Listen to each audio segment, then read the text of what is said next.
her, and Oscarhood. He's aiming straight for your heart, asking you to go over those silent auction tables and keep on bidding.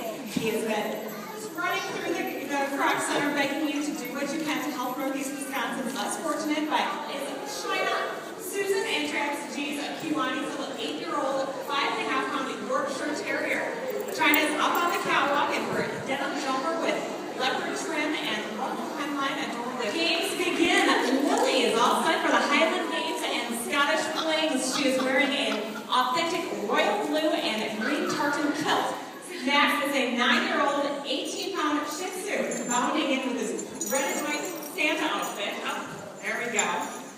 With white socks to keep his tootsies cozy on those cold winter nights. This beautifully crafted carnival dress with multi-layers of bright, colorful spirals wrap around the body and sleeves. It ties in the front and has built-in panties to help hold the dress in shape and place.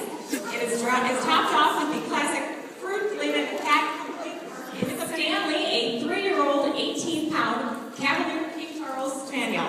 Coming in for a landing in his black and yellow stripes, complete with wings and, yep, those are antennae there too. It's rock and roll. There we go. Betty the Bug is rocking out this ensemble, which includes spiked dog collar and an armband from Target. Her maid, Marion, is now here to lend some support. She is wearing a princessy vest to sweep you off your feet and thank you for your efforts to make your kingdom a better place. Chloe loves patrolling Sherwood Forest and, her yard. A 4-year-old, 85-pound Shepherd Lab is decked out in a Hawaiian lei and grass skirt. It's enough to make Donahoe jealous. Watch Ocala as she jumps up and stands up in her tropical garb. And Canadian up next, we have Abby, who is walking on sunshine in a safety yellow doggy snuggie. The snuggie was designed by her owner, Paula Smith of De Pere. Realizing that walking with a black dog in the dark is not really safe, she came up with a design so oncoming cars cannot miss seeing Abby in the neon yellow.